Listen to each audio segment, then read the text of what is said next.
Welcome, Freight Expectations. I'm Craig Fuller with Matt Leffler, my co-host. Matt, how you doing? I'm living La Vida Loca, Craig. We're one day post my 41st birthday, so everything has changed. I'm halfway to 82, and I'm excited to see what the future of freight looks like. So great to see you again. This is like middle age. I think, what is the average American male who lives to 78? My father, when he turned 50, came to me and said, Matt, my dad died at 50 and Leffler men die at 50. I'm on borrowed time. So I'm thinking, you got 9 years left. Brother. I got 90 years. I got to put a lot of life. Takes you out before that. I am beloved by the people, I hope. But you're an attorney. Crossed. Everybody has plotted at some point you're an attorney's demise, have they not? People usually say that I'm one of the good ones. They say, I don't like lawyers, but I can tolerate. That's only because they're your client. So you hate lawyers except your own. That's sort of the rule of thumb. That is absolutely true. And even then, sometimes you're kind of like, I don't know about this guy. It's a tough thing being in the profession that is almost like the most reviled in world history. But I wear the badge with honor and distinction. And it's always great to break down crazy legal topics with you here on Freight Expectations, where the people are clamoring for more. They're clamoring for more. But Matt, here's the question. Are journalists or lawyers more hated in society today? Or is it like a combination? You're kind of the worst of all. You've got the Venn diagram of like. Yeah, I think I'm also a sales guy too. So sales, journalism, quasi lawyering. All you gotta do is run for office, run for Congress, and you'd be the least favorite person in America. I think I would get at least a good baker's dozen of people saying they would support me. I don't know. That's worth considering. Maybe I'll put into an advisement committee, exploratory committee. We should do that. So Matt, big week in weather. I've heard the biggest winter storm that we've had in practically a decade, according to. How is that impacting the freight world, Greg? How is it impacting what's happening in the transportation space? Well, it's been really disruptive. So two things that are sort of a note. One is we've seen really high surges in tender rejections, over 12%. I average checked it this morning, but 12% is a really high rejection rate. In fact, we have not seen January increases in rejections as far back as our data goes. The only time we saw Q1 increases in rejections was actually in 2021, which was the height of COVID, sort of the COVID lockdown, the COVID capacity crunch. It was also a winter storm that hit the state of Texas, and we saw tender rejections significantly increase during that period of time when that winter storm was there. So it is interesting that we've had winter weather over the last couple of years. It hasn't been as deep and as cold as perhaps this storm has been or was, but also I think it's just another demonstration that capacity is tightening. The market is healing unless you're a broker or shipper trying to find trucks. And I think that's largely a good thing. Yeah, it's interesting because this is usually a time of the year where things aren't super busy. I mean, there's some reverse logistics, all the returns, but you needed something crazy and interesting like this big storm. And maybe people can start learning. We can export from Illinois our road control stuff for salt and beet juice and plows, because it seems like a lot of people are surprised when the snow starts falling. But unfortunately for my kids, they still had to go to school. The weather is not going to stop us in Chicago. Well, in Tennessee, it's quite different. Like so they called for snow when I was in high school. The threat of a snowstorm, they canceled. We had exams. This was over December. It was the sort of first half year exams, the winter exams. They canceled them for the whole week, and the snowstorm never came. Which meant we got out of all the exams for the week, but the storm didn't come. That's just how it is in Tennessee. Quick, everybody panic. That's the way to go. Okay, there's forecast for an 1/8 of an inch of snow. Shut it down. There's no point in being outside in this weather. But you know what, Matt? Your biggest export in Illinois is humans, is all the people leaving. Speaking of, we should talk about your own journey of moving to Tennessee, right? We're having some exploratory discussions with folks who are experts in the real estate market in the Chattanooga area. Illinois is a great place. I've been here most of my life. I like lots of things about Chicagoland, but I'm always interested in seeing if I can look at mountains and trees besides asphalt and cars and trucks and bridges and It is amazing to me because I lived in Texas. That's a relatively flat state. There are certainly, if you go out west, you get to the mountain ranges out west. But Illinois, and particularly Chicago, is a very flat. Very Absolutely. flat. But I didn't realize how flat it was.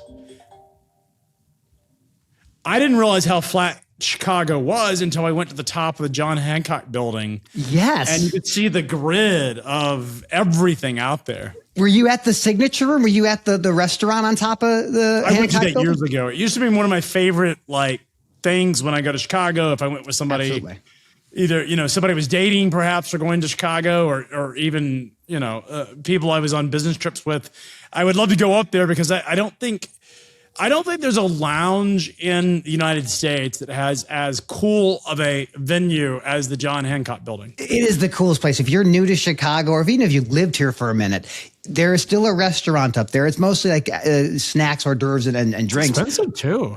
Well, everything in Chicago is expensive, to be perfectly But it's also, clear. you're paying for the view, right? Yeah, you're on the 96th, 95th floor, and you see Indiana, you see all of Chicago. The building moves with the wind, and if you are terrified of heights like myself, you just want to throw up, and you just suppress that. You suppress that urge, and you have a great time. Would you go again? Even if you made you sick, would you go? Yeah, again? of course. Like nothing worth doing is easy or usually that pleasant. So for me, I would go there to bring someone who's never been there. But for myself, I'll eat underground before I eat up high. It's just such a cool venue up there at the top, and I think you get the perspective of how flat Illinois is. Where living in Texas, it felt like that was flat. Now, of course, I've been to Kansas, I've been to Missouri, I've been to a lot of the parts of the Midwest, but I think Chicago. I just think you can see it so well there that you don't see it. You don't realize how flat it is until you're up there that tall. When you're flying into either Midway or you're flying into O'Hare, you're still the same thing. You can see forever. And the city's beautiful. It's a great place. I was just downtown last week for the Transportation Lawyers Association, but I could live without it. I think your neck of the woods is absolutely beautiful. So we'll see. We're in the here, man. And we don't typically get winter. The crazy thing about the Tennessee Valley, which is where I live in Chattanooga, is we live in this valley where we don't get a lot of weather. So the hurricane that went through Asheville, also they called off schools that day. Which was the horrible storm that hit North Carolina. What happens is because we have these mountain ranges that we're in a valley and the mountain ranges kind of block the weather. And so the hurricane was originally forecasted to come to Chattanooga, but we got a little bit of rain, but it actually ended up hitting Asheville because it stayed on the east side of the mountain range. And then the winter weather or storms that come from the west oftentimes miss Chattanooga and go up towards Nashville. And Nashville got pummeled. Yeah, Nashville got clobbered. I had a lot of buddies that were just inundated with snow. I think we got it maybe I live in the mountains. We got maybe an inch, but it was gone by. We didn't even, no issues getting off the mountain whatsoever. So that was, our experience of the winter storm. But this was a big winter storm. It certainly has disrupted freight. I looked it up. I hadn't looked it up today, but 12.85% rejections, which is a good market. I like to quote RXO's Drew, the CEO of RXO, says basically when they start seeing more than 10% rejections, and he said this to public investors, that's when they start to get more pricing power, and that's where shippers start to scramble for capacity. And so now I've always said that the most important way to look at the rejection rate is to look at increases. Where were we yesterday and where are we at today? More of the momentum of the index is more important than the actual number. But a lot of people like to have a number. They like say, well, we're above 10%. We need a benchmark. What are we going to go with? We have been tracking tender rejection rates since 2018. We're the first people and only people to publish this data. And back in 2018, the rejection rates were in the mid-20s. And I remember when it dropped below 16%, we're like, oh my God, this was in 2019, I think it was. That's wild. Where we're like, this is insane. It's dropping below 16%. We have been, since 2022, we have been well below that level. And it is nice to see some recovery. Do you think it's prolonged? Is this just a blip for a little bit? Or do you think this is going to be a broader kind of capacity shrinking and rates going up? I think it's a catalyst for tighter conditions. In fact, in one of my many X debates or arguments, or you love it there. You love it there. Shit post or whatever you want to call it, where somebody's coming at me. There is a pricing analyst who I've learned to respect. he's earned my respect, I should say, for a very large broker. And one of his theses, and this is a tier 1 top 5 broker. One of the things that he kept arguing is that the freight market never gets out of the rut. We never see a changing of the guard, if you will, tightening that goes favorable to carriers unless there's a catalyst. And he's like, and his argument, which I don't necessarily dispute this, is that we've never seen a condition where the freight market has gone into a crunch without some type of phenomena non-related phenomena that's created it. In other words, you can't have just the bleed out of capacity causing it, and you can't just have an economic surge. You have to have some kind of market catalyst. That's his argument. Yeah. Again, I don't have any data that disputes that fact other than to say that is largely, I think, true if you look at history. And so you can go back in 2017, there was a winter storm. We had the tightening that happened in late 2017 that took place. But there was we had the hurricanes that hit, Hurricane Harvey that hit down in Houston. Absolutely. We had the winter storm in Texas that really changed the 2021 market. You have COVID that hit at this point in time. And so you had all these things that have happened. And his argument is that you need a catalyst. But once you get a catalyst and the market starts to break like it has this week, that could be sustainable for a while. That's at least his argument. And I think my argument is we were already in a tightening market. And being in a tightening market means that when you have capacity already significantly reduced out of the market, like we've seen over the last year, largely due to the compliance crackdown, that any little development in terms of market conditions can push the market into a crunch. And that's what we're seeing right now is this weather event is creating disruptions because there isn't enough excess capacity out there. And frankly, this is the way the market should operate. Yeah. It's interesting because like this time of year, you have like the no start. So the trucks are stopped working. So that's like service events are picking up. And then you look at what's happening in the South and the Southeast or whatever with this weather, and they're not prepared for these things. So trucks are out of the market for a little while for service or whatever, or fuel starts gelling up. I mean, it wasn't just the South. I mean, it was 18 inches at my in-laws' house in New Jersey. That's insanity. I would have loved that. They're much better at handling it. Like I was up there over Christmas, and it was the storm that hit in late December, and I think they got like 6 or 8 inches or something up there. And like within a couple of hours, the roads were cleared. And I'm like, what is this place? We just know how to deal with it. Like we're not going to let those kids have a day off. We're just not going to let it happen. We got one day off for a cold day. It was below 15 degrees, negative 15 degrees. And they said, okay, the schools are canceled because it's so cold. But that was the only relief my kids got, unfortunately. We have an office outside of Milwaukee, and they got negative 30 one day. Like you guys, they went easy on you in Chicago. Yeah, like that's not meant for human habitation. That's not meant for human habitation. Well, dude, one thing that is getting warmer in Minneapolis, insane. No, well, the nice thing is like we're seeing a lot of cold. It started to maybe go a little bit different directions, but we've seen other things heat up. Just this last week, we saw Werner Enterprises buys a company, First Fleet, 2,400 pieces of power, thousands of trailers. So we see some motor carriers getting bigger. We saw Echo buy ITS. So it looks like the M&A world is a little bit spicier than it was just a few weeks ago. I do think the M&A world I think a couple things are happening. Number one is that a lot of investors are willing to sort of sell. Valuations have been reset over the last couple of years. So investor expectations, it takes a couple of years for investors to sort of have a new set of expectations. And so that's that. I also think the companies that are well capitalized or are successful and have nice balance sheets and have the ability to execute have more confidence in the market conditions. Now, we did see Schneider bought Cowan in 2024, which is a big transaction. So we've seen some deal flow. I mean, Swift bought US Express back in 2023. That was a very special case where US Express had been obliterated in the market, and they had the chance to buy it. But I think what also this Werner First Fleet transaction, which is dedicated, like it's a dedicated fleet. First Fleet is an incredibly well-respected motor carrier in the dedicated operations. But I think what this demonstrates is that Werner and other carriers are willing to take some risks, transact, because they feel like the worst is over with. And I think, I think we will see more M&A. I think Echo's story is interesting because Echo's part of the Jordan Group. Jordan Group's in a position where they've owned that asset for a while. It's been a really successful asset for them. And they're likely positioning Echo for an IPO. It would be with you would have RXO, C.H. Robinson, and then Echo as potentially a third.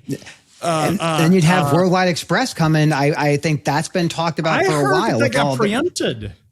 Really? Word on the street is that a company that's involved in parcel e-commerce is either in talks with Worldwide or and so there was some discussion about them going public. Yeah. And that's been well known for a couple of years ago. I believe they may have filed don't quote me on this, but they might have filed with the SEC. You can do this as basically a quiet filing, a private filing that you don't have to disclose. In the old days, the moment you filed it, you would get comments, it would be public record. Yep. The SEC realized that it actually hurts the ability, because nobody wants to go put themselves out there. It's a different business when you start deciding you want to go public. And then get rejected by the SEC. So they give them the ability to basically file and then shop the transaction before it becomes public record. And my understanding is that may have happened or was planned to happen, but then somebody's come in and preempted that. At least that's the word on the street. That's fascinating because like with Worldwide, you have Unishippers, you have Global Trans, you have Worldwide Express. So these three together is probably $3 or $4 billion. I don't know the numbers. I'm not. Well, five. When it bought Global Trans, because I remember doing the article on that transaction, it was about $5.2 billion. That's crazy. And that was back in 2022 maybe. When they did that. So I don't know what their financials look like today. I suspect, freight's been tough. So it wouldn't surprise me if the company has not grown very much since, but they did a transaction last year. They bought a company out of South Carolina. Mm-hmm. To build up. Oh, go ahead. But I think what's interesting about Worldwide is it has this really interesting business model of selling parcel.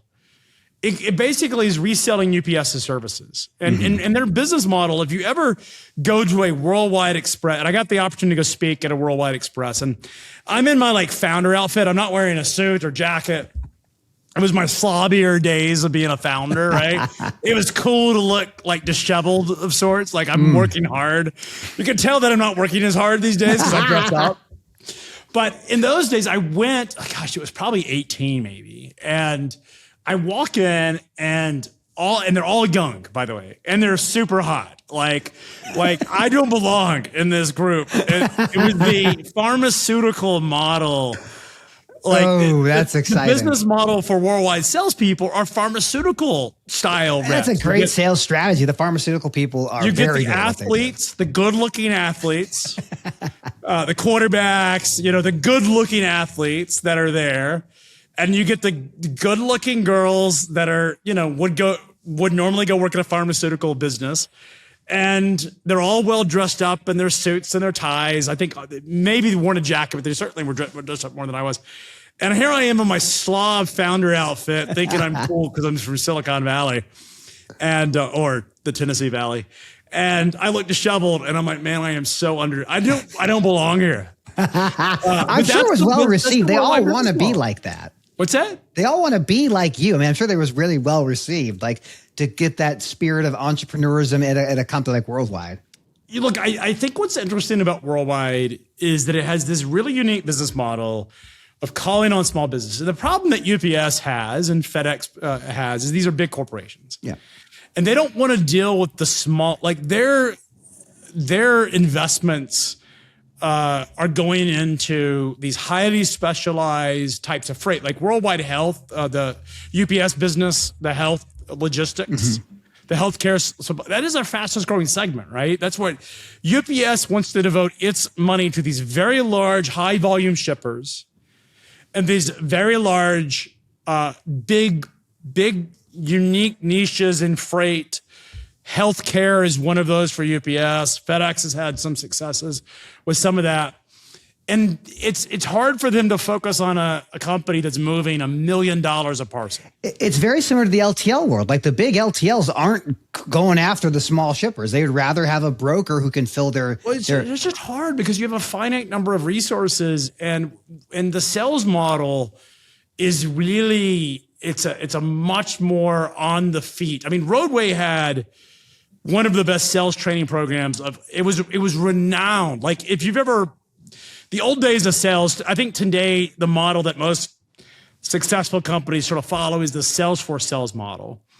But that is this generation's sales model. And I suspect in the future it'll be some AI company will be the sales leader. But today it's it'll all be done by robots. Correct. Yeah, you're training AI agents. But in my day, there was like two sales models. One was the Xerox sales model, which had a renowned.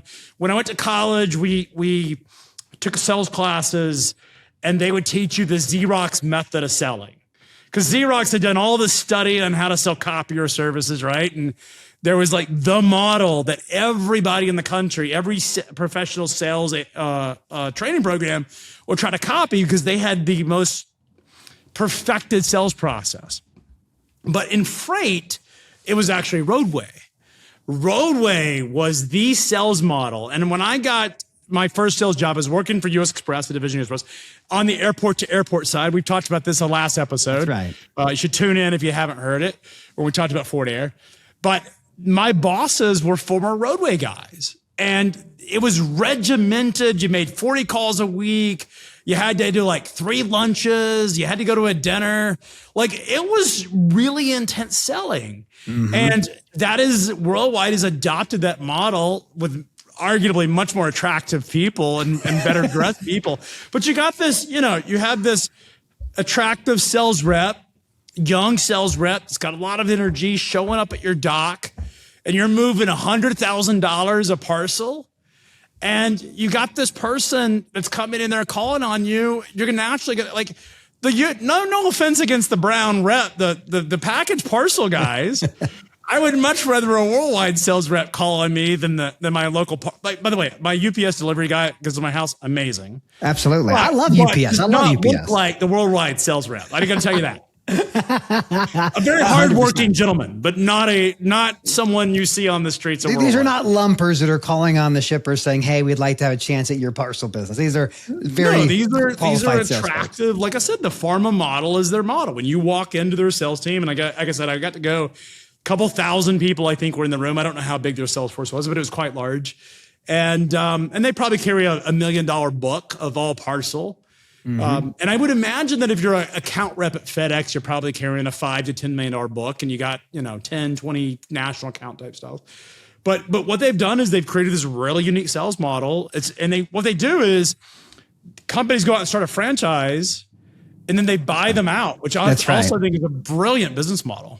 It's interesting because like that freight agency, we've seen a lot of those grow. Like companies like Armstrong have built these great agency models. But to your point on like Global Trans and Worldwide, they'd build a great agent who's a phenomenal salesperson, can grab some big customers in, and then you have here's a path of how you exit. We will buy you. What's interesting is they don't hold them to non-competes. Yeah, so that's right. They will now non-solicit's different, right? They will hold to non-solicits, but because literally what they'll do is they'll go buy the business. I don't know, say 7 times EBITDA, whatever the sort of gross margin. They have a model, right? I don't know. Right. I don't know what that number is. So I'd be dangerous to quote it. So don't quote me on. I know of the model. I know of most of the multiples, but it's some multiple, right? Yes, that's right. Maybe 5 times, whatever.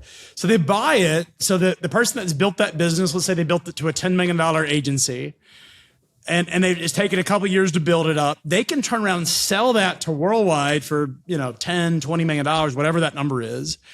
And turn around, and the next day they're a free agent to go start again. So they might start in a different niche or a different sales territory or a different city. And that model replicates. By the way, there's an interesting thing in the beverage industry that I'm so fascinated by the beer industry right now because the sin things are very common. They're very, very interesting. But it's interesting because the beer industry, which is a totally different topic, is going through this massive disruption because people aren't drinking anymore. That's right. Like we're all sobering up. the generations below us are sobering up? It's a general, like the millennials are like still pretty much in the drinking quite a bit, but yeah, they're all luscious. Like they suffered. Millennials suffered. My generation. By the way, I'm sober 11 years now. Good for you. Very proud of that fact. But we did not abstain. We'll just say. But the young kids, you know, they got no money for it, Craig. They got no money for it. Well, dude, it doesn't take much money in my day even to drink. It's not the money thing. I think it's the dopamine hits that the kids get from devices. Yeah, that's a really good point. I think you're right. I think that, and plus, like a lot of states now have recreational or medical marijuana. That takes a part of that. There is certainly the argument, and I've actually dug into this because I'm quite intrigued by how does something that's so evolutionary built into like our genetics, right? Because alcohol, particularly Western societies, not so much Asian societies, but Western societies, it's part of our genetic footprint because they were fermenting alcohol both for social needs, but also to eliminate the pathogens that were in the water supply. Absolutely. It was healthy to drink a whole bunch. How does an entire generation collapse evolutionary demand? Like, how do we see it? So something's really interesting. And cannabis, so I've been reading about this. Cannabis is only one part of the story, but it's actually the dopamine elements coming from devices is that kids are getting dopamine from the social media aspects, and they're also in their homes. They're not going out. They're not having sex. Like different things are not happening. We're crawling into the matrix. We're working backwards into having just the devices never leave the house. Why would you leave? This device has everything you could ever want. It's interesting, and we've gotten way off topic here when we get back. There's a point here in a second. But it is interesting as a father of young kids, but also someone who's had a family that suffered from alcoholism. I'm Craig, and I'm an alcoholic, right? Got to do the mandatory deal.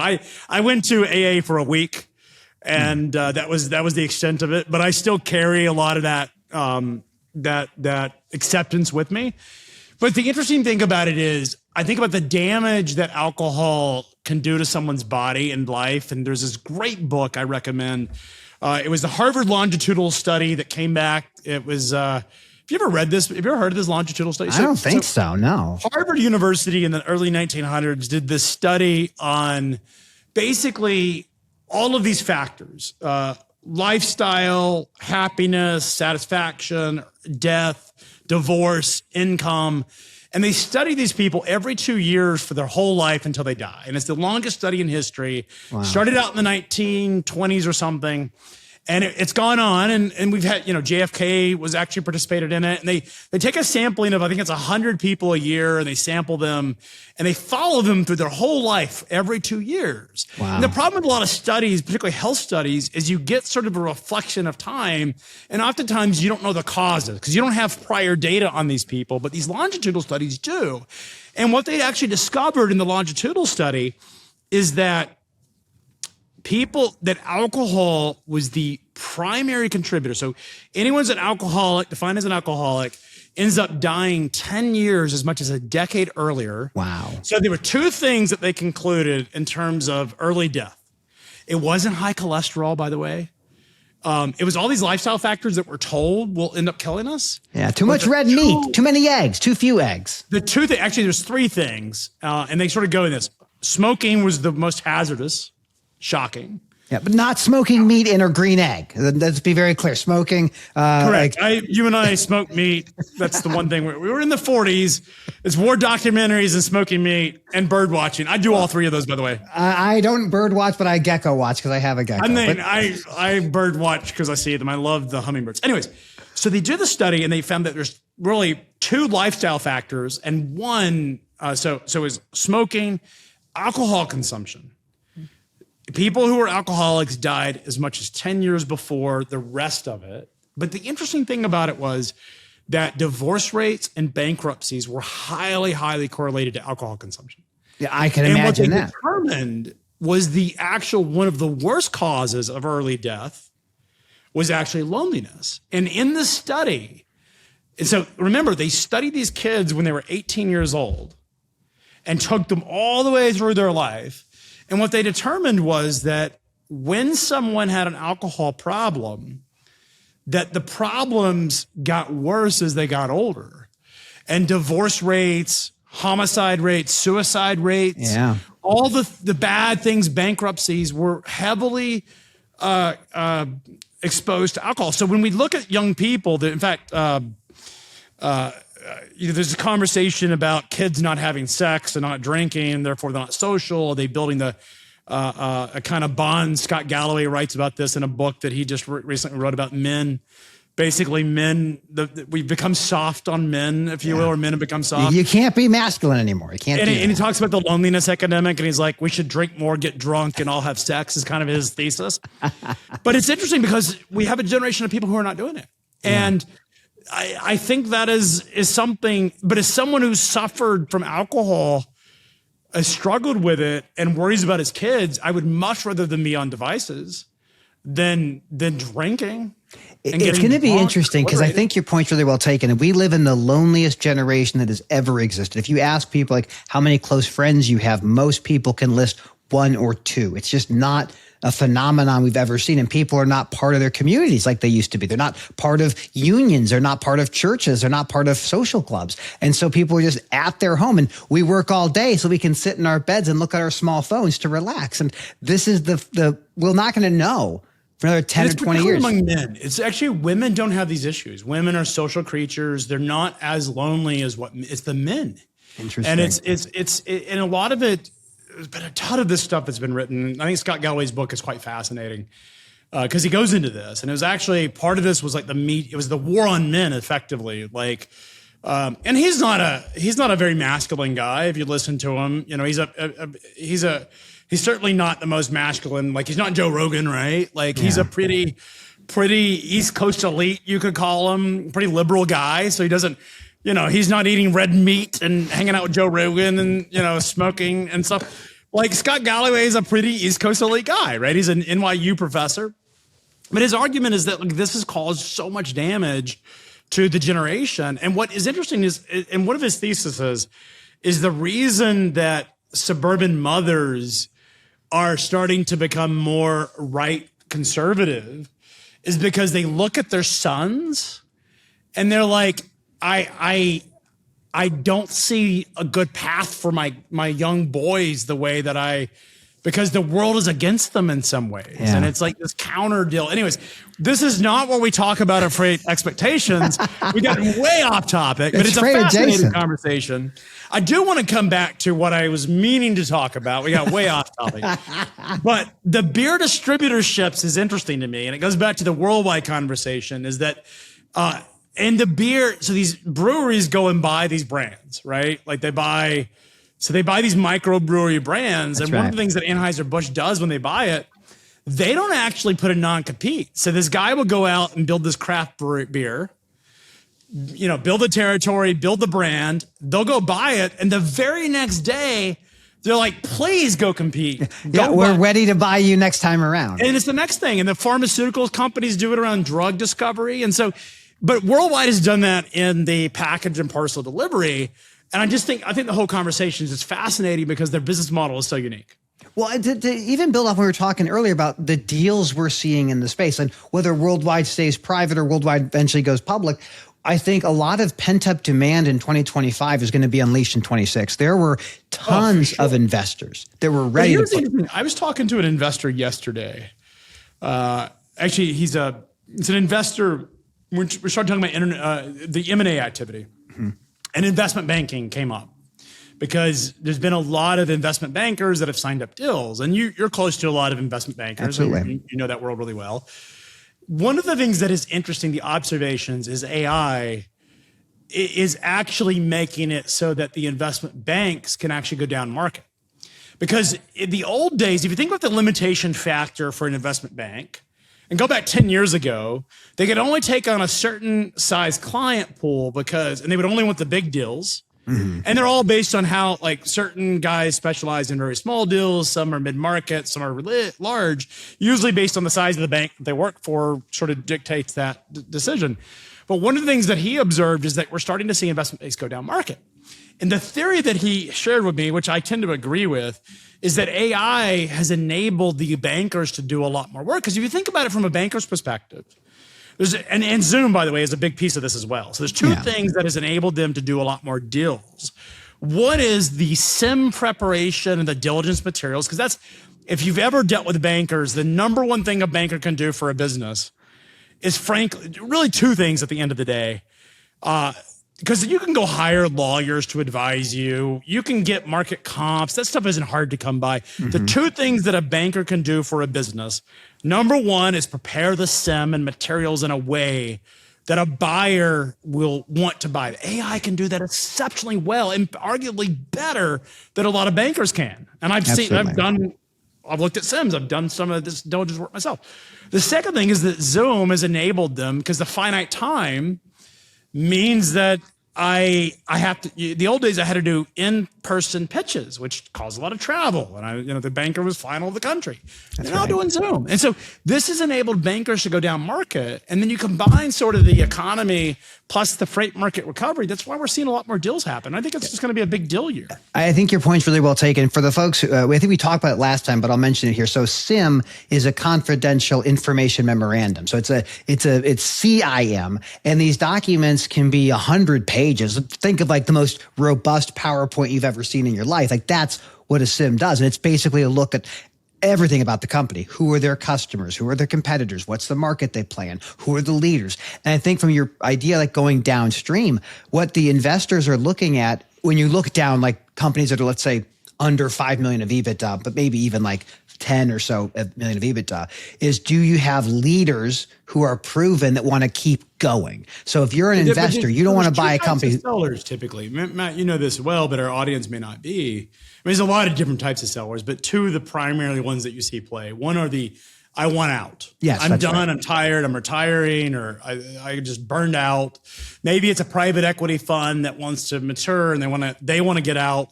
Typically, they'll bring if it's a private equity sponsored deal, they'll go ahead and find a CEO that at least agrees to stay on during the transition, if not longer. If it's an owner operated business, sometimes the owner wants out and they'll agree to stay 6 months to a year to transition. Or you see where you do have a professional CEO that wants to stay in, they'll take a little bit of money off the table and they'll just continue. And there's really a lot of different ways that deals are done. And then you get the bottom, like business is just distressed, and there's types of buyers. A lot of those too, I think. What's that? We're seeing a lot of those too in this market. I think we'll see a lot of those. I mean, the one that just came about, what was the company out of Pittsburgh that followed? R&R? R&R sold off some divisions. It was defunct, but also there was a M&A discussions with a significant player, we'll say, that was looking at buying R. And I suspect a couple of them, but I know one for sure was actually looking at taking out R&R. Was gonna take over the brokerage business. That doesn't appear to have happened. The company's now completely out of business. And so those deals will continue to happen.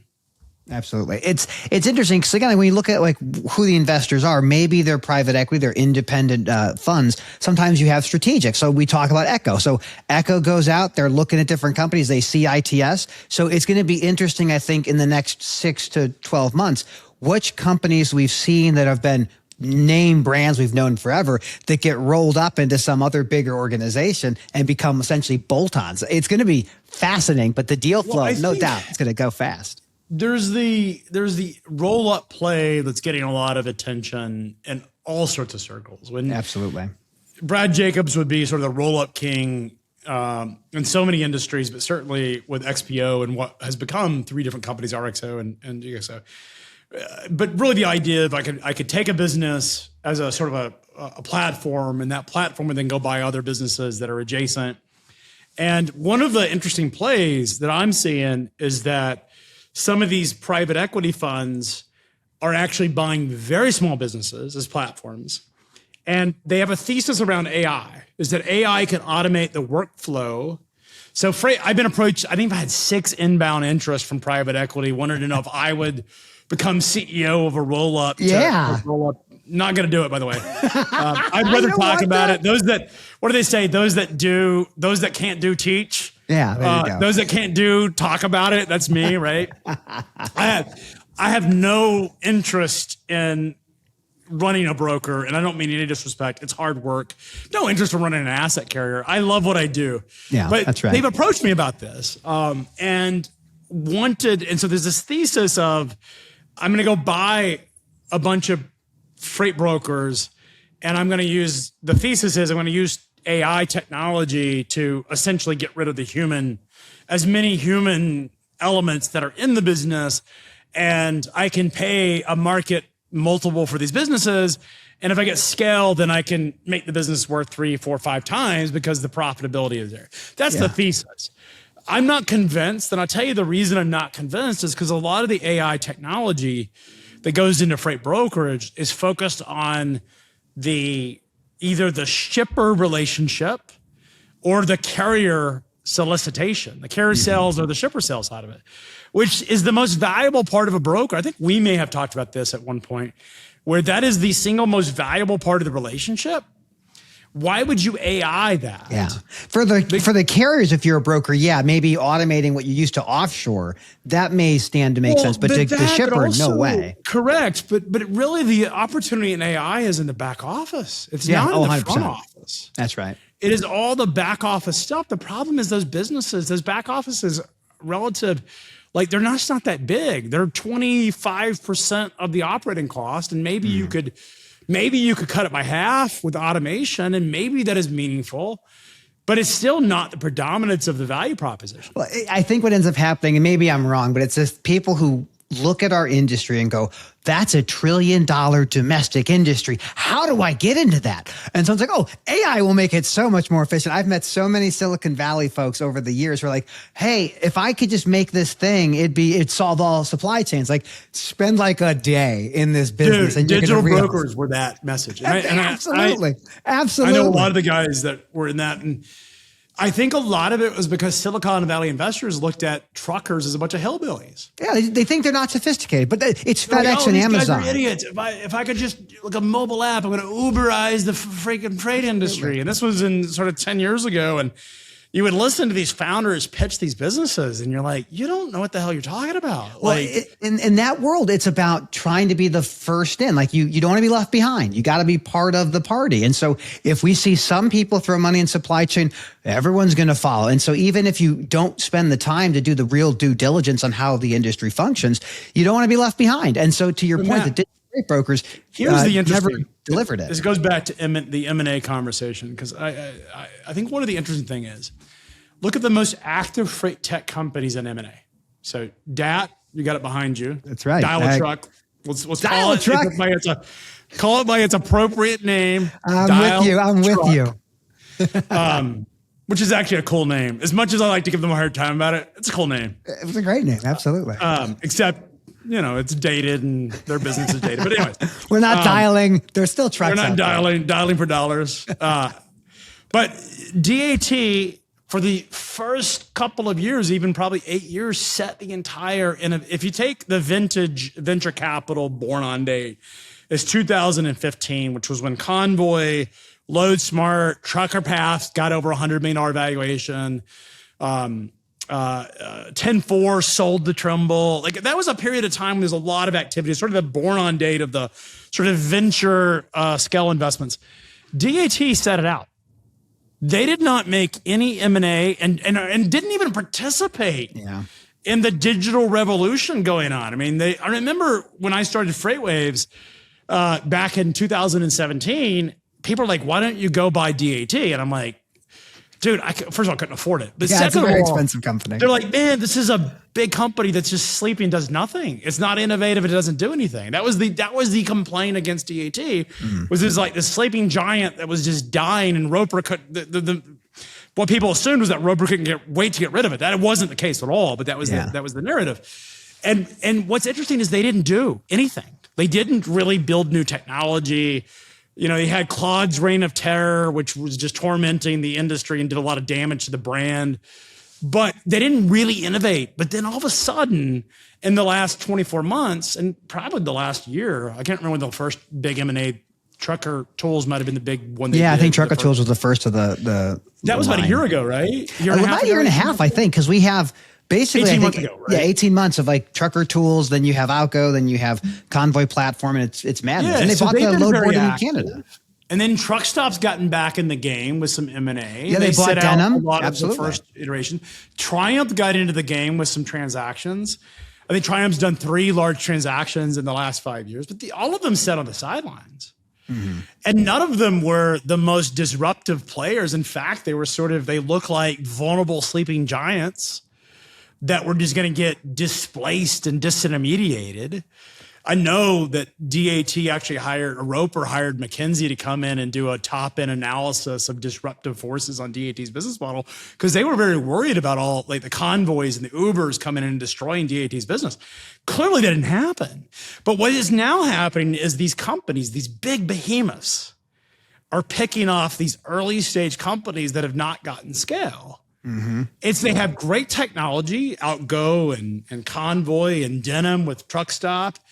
They've had great scale. I mean, great products, but they lack the scale. And now you have these big companies are like, hey, I'm just going to plot my distribution in. And the nice thing we're going to see a lot more of. And I think these startups that are like, I'm going to be the AI of this. I'm really skeptical about whether any of these companies can get sufficient scale before one of two things happen. One is the incumbents build their own tech. Or number 2, they end up buying another company in the space that has that tech. Now, exactly. It's an arms race. It doesn't mean all of them are going to be successful at it. In fact, there's plenty of cases where a big company bought a technology platform and it didn't go very well. That happens more than not. But it's a lot cheaper to buy something that's out there and it's a lot more proven than to go build it from scratch. It's hard. And one of the things I've talked to some founders who have ended up selling to strategic investors, not DAT specifically, but like a DAT, is that they're on this moment of, do I run a Series A or run a Series B, have this new cap structure, have these new controls, or a strategic comes in and says, I will pay you exactly what you want. And you'll be here for 1 year, and then you can go do whatever you want to do. Yeah, and that is compelling. And I'm a founder, and I've had the chance. We had offers along the journey of FreightWaves and Sonar, and there had times that you look back at those offers and like, man, well, like that would have been nice. Yeah, would have been nice. Those were nice offers, and maybe we should have taken them. Maybe. And the problem is a lot of venture investors are pressuring the founder not to take it, because the problem with the VC model is that they make money by basically buying lottery tickets. Yeah, 1 in 10 may work. That's fine. We'll watch 9 of them burn. The founder, though, is giving up 10, potentially more years of their life to see if they can help the investor make his money. And look, it's a great model if you become a breakout company and build $1 billion unicorn, and you could do very well. But sometimes the best answer for a founder, I know founders that have done very well, didn't take on raised any money, or maybe raised 1 round of funding, that sold, that I'm a little envious of, and I know what I will get paid even if we sold at some of the higher marks. And I'm like, dude, they sold, and it's one business I'm thinking about specifically, and I won't embarrass the founders because I'm really close with them. There's a business a couple of years ago that got bought for about $50 million. Company was defunct. It was a very large. Logistics company, platform, multi-billion-dollar company. Everybody would know the name. And they bought for $50 million. The founders signed up for a couple of years. Those founders end up with more money than if I had sold my business for $300 million. Like, yeah, because you've given up so much over the running. That's how impactful raising venture money is, and in terms of dilution. Yeah. Now, absolutely. If I could get this business to a multi-billion-dollar outcome, that's a different story for me, right? But the chances of that being the outcome for so many early stage businesses just is very small. And that's like my father taught me. So he had a sub S corporation, 150 employees, but he was the only shareholder. He's like, I have no desire to ever have a boss. When I sell the company, I'm selling all of it. I have no desire to take on anyone else. And there's founders that are like that. Like, the reason they become founders is not to become rich. It's not to solve this special problem. It's just to not have a boss and do what you want to do. I had a friend of mine, Ryan Rogers, who sold to 10th Street, $12 million deal. No outside money, pocketed, I think, almost all of that himself. Maybe some of his early team got a little bit. I think it's $10 to $12 million in all, right, deal. Nice. No outside money. And I remember before he sold the transaction, he and I were talking, and he was thinking about taking on capital, but he wasn't sure. And I said, Ryan, I'll put it to you this way, is like, you can be, chances are you'll be in charge of your company if you go raise money. Like, you'll still be CEO and you'll still have, you'll still be in charge. Like, you're making all the day-to-day decisions, but you're not in control. Yeah, that's exactly right. And I think as a founder, that is hard because you realize that you don't actually get to call the shots. Not that, like, when it comes to day-to-day transactions, my board stays away from me. And this is true for 99% of early companies or tech companies. Is the management team's running the business, right? Every day, like daily decisions, signing contracts, hiring employees, firing employees, picking up compensating employees. They don't deal with any of that stuff. They don't want to deal with any of it. Maybe we're going to launch a new product. They'll let you do it. Yeah. But if you wanted to go buy something, an acquisition, or you wanted to sell to a strategic because you like the partner or you like the check, you can't do that unless the board buys in. And that's where it starts to become like challenging because you now have lost control. You're still in charge, but you have no control. And that is a very different situation for a lot of founders. And I tell founders this all the time is like, these are great journeys. And I've done, and I do both. In fact, I have Firecrown, which is a media roll-up. It's my dad and myself own all the shares almost, with a little bit of outside capital. But we're in charge and we're in control. And I can do whatever I want in that business. Yeah, and I cannot do that at Sonar. And my data business, I don't have that level of control, which is fine. And it's two different types of decisions. I have to think differently about one business versus the other. And it's just a different kind of outcome. Well, and the thing I also would mention to folks, like, you think about the losing of control when you start selling off parts of your company. It's not just like the decisions of buying somebody or recapitalizing the business or getting a new line of credit. It could also be if you have projections and you're not meeting them and you get the emails, hey, you said you were going to make a lot more money when I gave you this money, so where's my money? And that especially when you're pricing for perfection. Yes, it can erode any joy you had in the business if you're constantly chasing. Not every investor. My board is great, by the way, and I'm not saying that because they might listen to this podcast, but they actually are. They're very supportive. They stay. They pretty much are hands off, if you will, in the sense that they let the business run. But it's interesting because when we first started, just absolutely murdering it in terms of performance, freight market's tough, business growth slows down. And I think you get a problem as well as a founder where investors sort of are focusing on other things. And it's great because they're out of your way, right? They're not bothering you. But then you're like, hey, I kind of want to, like, if good news happens, you kind of want to pat on the back. You don't get any of those. Like, absolutely. They're not there to be your daddy. Like they're not there to pat you on the head and say, good job.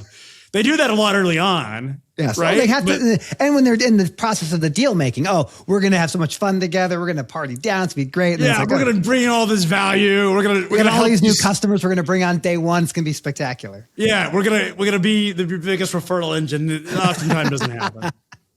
I've never heard that before, ever.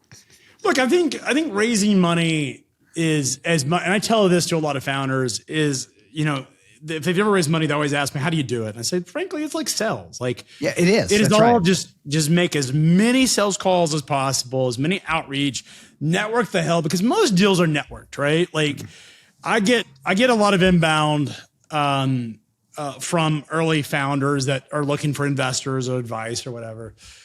And a lot of it that I take more serious is when I know the other investors around the table, because the last thing I want to do is be the only one writing a check, because then guess who they're hitting up the next time they need money. Exactly. Hey, I just need a little bit more, just a little bit more. And they're always wrong. Every founder's wrong. I go back and look at the initial projections for FreightWaves. I'm like, what the hell was I smoking? I just need double that. in 2 months. I've got this business that's supposed to be doing like $10 billion right now in revenue or something insane. I'm like, what was I thinking when I wrote these projections? We just got to adjust those EBITDAs, just adjust it a little bit more. Non-reoccurring liability. Don't worry about it. It's all perfect. But I think this year is going to be interesting. A lot of M&A. I think we'll see more freight tech deals. I think DAT is sort of on hold right now. I think that's probably true. I think Triumph's on hold. I think Truck Stop's going to be more acquisitive this year, is my read. I think Scott's got founder mode, and I think he sort of realizes that they need to play catch up. He feels like being on the outside for a couple of years, he's got a couple of years to catch up, and he wants to build some stuff. So I think Truck Stop will be active. Descartes has been active. WiseTech has been active. I think we'll see a lot more deal activity in freight tech. I think you're right. I think on freight generally, I think we're going to see a lot more acquisitions on the motor carrier side. Big gets bigger. And what I'm most curious about, Greg, is these middle market brokerages. Let's say they're over 200 million in revenue or something, and they're watching a $1 billion company like ITS get bought by a strategic, essentially. How do these companies stay competitive? How do they set themselves apart? They have to do something. Yeah. Do you get bought by a strategic and say give up, or do you try to continue running as your own platform and see if you can stay competitive? I think this market is tough.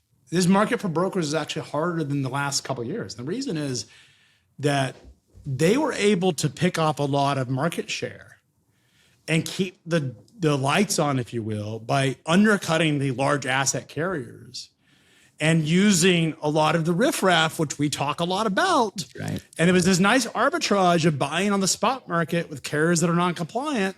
Some of them are compliant, some of them are not, and making a lot of money. And now that we've seen the melt up in spot rates and we're continuing to see pressure on spot rates, they're not getting the concessions that they want to get from in terms of price concessions from shippers yet. And so I think that motivates a lot of companies that normally would not do a transaction to say, hey, I need to be in a balance sheet. I don't want to become a surge or an R&R. Yeah. And the religion sets in for a lot of these guys.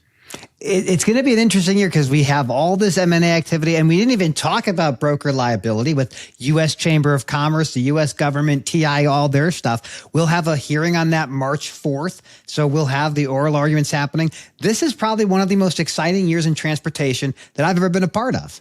Matt, should we do an on-site in Washington, D.C. in front of the Supreme Court? Okay, so I've been thinking about this. So Benish is the lawyers for TIA, and they're trying to get some of their lawyers inside the building for the oral arguments. It's a lottery, so probably we couldn't get in there, but we could be on the, it's like the OJ outside of it. Or the Casey Anthony trial where they're on the court steps doing a podcast. I see C.H. Robinson. Yes, we should totally do that. We should totally go to DC, do an on-site video deal, do a show about it, and we'll set up right outside SCOTUS. It'll be great. I'm in. I'm in for this. This sounds wonderful. I think Freight Expectations is on the list. If the scheduling works out, then we should probably do it around the judgment, around the problem is those things are surprised. You don't know when they're going to rule. So what I would say is this, I suspect with the U.S. Chamber of Commerce coming in on behalf of Robinson, they have an 80% success rate. The U.S. Chamber is I saw your article, FreightWaves.com, by the way. Absolutely. Great article, great news publication. The contributor, I could do without him, but it's fine. But I would say we see the chamber come in. That tells us more likely than not, they're going to win, but also how the oral arguments develop, what questions get asked, what positions the justices take. You can pretty much divine, in my opinion, where they're likely to go. So I do feel like we would know at the time of hearing where it's going to land. And I think even right now, I think CH wins this thing. With the people on their side, there's just no way. Well, I think the Chamber of Commerce, was DOT, FMCSA. Yeah, DOT. I mean, under Biden, they were in favor of brokers being held liable. And this administration does not support the positions of the former administration. So DOT. Whatever the opposite is. It's opposite day, right? Absolutely. So DOT, FMCSA, the Department of Justice, all of them filed their amicus brief basically supporting Robinson entirely. Why was the Department of Justice, why would they care? Well, so the Justice Department is the one that has a Solicitor General who goes in front of the Supreme Court. So you'd normally not have a DOT lawyer or an FMCSA lawyer arguing on behalf of the government. It has to be Solicitor General. But what I think is fascinating is they actually asked C.H. Robinson, can we have some of your time to argue in front of the Supreme Court? And C.H. Robinson was like, yes, if you government want to work on our team, like we're perfectly fine with that. So it's fascinating. Amazing. Matt, I always hate when we have to cut the show off because there's like so much to talk about. I think next time I want to talk about AI. Ooh, I love AI. I know that's everybody's favorite topic. And one of the things that I think is really interesting that's happening, and I want to tease this for the next time we're together, is that AI is changing the entire software development gap. Because it used to be one of Convoy's big sort of successes, Uber successes, LoadSmart successes, was they could hire the engineers that could go build this stuff. But now anyone inside an organization can build their own tech.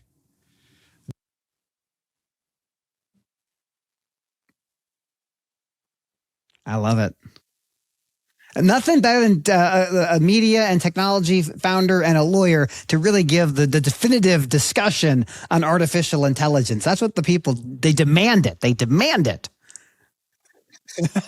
I love it. Well, thank you for once again joining us for Freight Expectations. Craig Fuller, founder, CEO, FreightWaves, and Sonar, Firecrown, and me, the armchair attorney, a random country lawyer in the beautiful suburbs of Chicago, and an adjunct law professor at Michigan State University College of Law.